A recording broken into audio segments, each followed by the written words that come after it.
Hello and welcome to our weekly encouragement to you. We have been having some interesting discussions about our imaginations and how they are linked to our spirits. Our imaginations are a wonderful gift from God, which He uses to communicate with us, to talk to us, and to build His relationship with us. So with our imaginations, we can imagine real things that we can't see. And that is what God uses our imaginations for, to show us things that are real, but things we can't see. I like to imagine my imagination as having a big screen in my brain. And different things and different people and circumstances can write on that screen. And sometimes things get written on that screen that we don't want. So the same thing that happens with your imagination is what happens with your children's imaginations, except their imaginations are so much more sensitive to the Spirit than ours. So many things can draw on that screen. For instance, choices we make to look at things, to see things, can create images that are written on that screen. Things people say can create thoughts and ideas about ourselves or about the world that write things on that screen in our imagination. And don't forget, we also have an enemy, our enemy, the devil, who can hijack our imagination and write things on that screen that we definitely do not want. He can use nightmares in our children and in us to create images that are written on that screen. So that screen can get cluttered. So, Susanna, how do we go about cleaning and uncluttering that screen in our imagination? So for me, with my imagination, I realise that my imagination doesn't run as wild as what it did as a child, because I deliberately am overseeing it, because I don't want my imagination filled with things that are going to clutter it, so that I can't be using it with the Holy Spirit for Him to show me what to imagine. And so I guess for me, the main thing with my imagination is things that I look at, as far as if I'm watching the TV and things come on that I'm not expecting to come on, and then I've got that image in my head. So it could even be things that come up on the screen if you're checking Facebook or something like that before going to bed. Yeah. So if things come up that I know don't go in with what my imagination should be having, then I just straight away erase it by saying, Lord, will you just wash my imagination clean? Will you take that away? And then I deliberately think of something to replace it, because I find if I don't replace it, it's harder for that to be gone. But I also agree with you, Bev, that when you were saying before about words that people say, sometimes we don't think that affects our imagination, but it does, because it affects our image of ourselves. And that image is another thing that goes to that screen, that imagination screen. And so we start seeing ourselves differently to what we are. So we're imagining that. And I think for a lot of years I didn't understand the power of the imagination, and I didn't understand how much I actually naturally used my imagination without even knowing I was using it.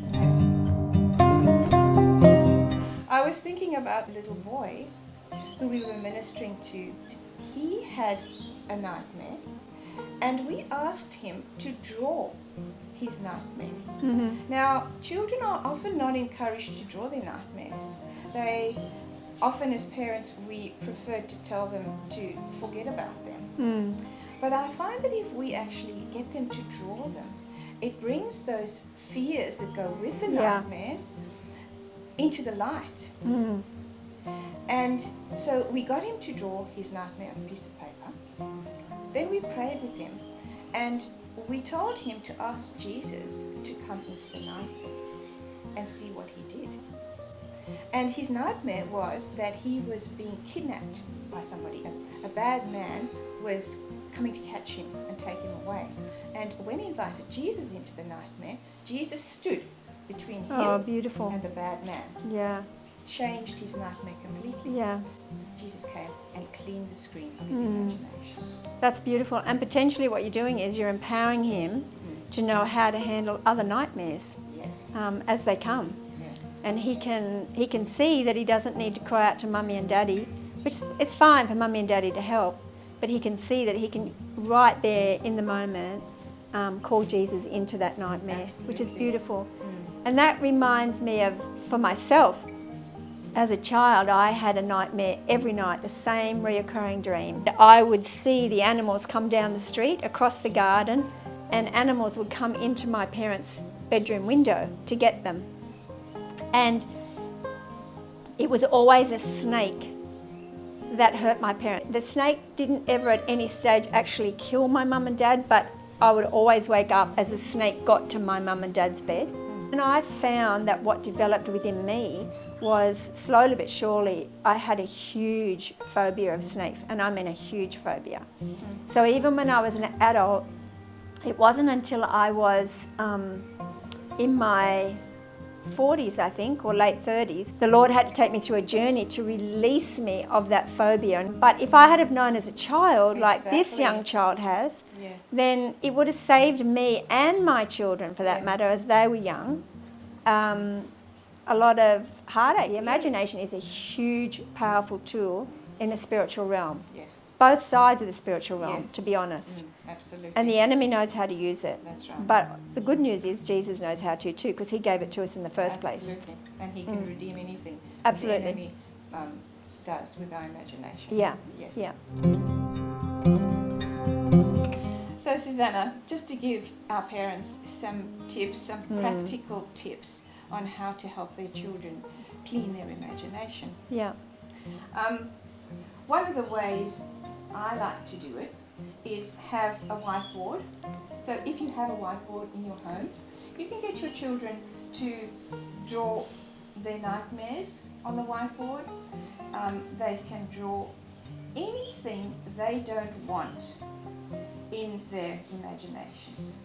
Anything that makes them scared, that makes them sad, that makes them feel lonely, anything that makes them feel inadequate, or anything other than what God says about them. That's good. So they can draw it on their whiteboard, and then what they can do is get a tissue or a cloth, thank you very much, and clean it off the whiteboard. And then the next step is for them to ask Jesus what he wants to give them in their imagination instead of those things that he has now cleaned off. Now, Susanna, you have a different way. I do. What I like to do with my grandchildren is I give them a piece of paper, very similar to what you've done here. I ask them about what do they think is in their imagination, also explaining to them that your imagination basically is what are you thinking about, because children sometimes don't even know what imagination is. So if we tell them it's their thoughts, so like you were saying, ask them to write anything or draw a picture. They can put words, might only be one word. They might want to write a whole sentence, and they might want to just do a picture depending on their age and the child. And then that is in their mind that they don't want in their mind, just like you've done with your whiteboard. And then what I like to do, I get them to talk about what it is there and where do they think those thoughts came from, where do they think the imagination started going down this track. Yeah, good idea. And then I like to tell them, you know what? I think Jesus has been there. In fact, I know Jesus has been there the whole time that these bad thoughts, this imagination of yours has come into play. And he's been really sad about that because he's giving you that imagination. So then I get them to screw it all up in a ball and then close their eyes and hand it to Jesus. Then I take it away because I do ask them to imagine Jesus taking it away so they can see him doing it, and then it's gone, and then I give them, ask them to open their eyes, and then I do just exactly what you do with your whiteboard. I give them another piece of paper, and I ask them to draw a picture that makes them feel like, think about how Jesus is thinking about them. So obviously we have to, Bev, don't we? We have to teach them about what Jesus does think about them. Yes. So I think next week we can be talking about how we Yeah. replace Yes. those things that Jesus takes away. I think that's really important, because if we don't teach them to replace it with something, but then we have to teach them how to and what to replace it with Yes.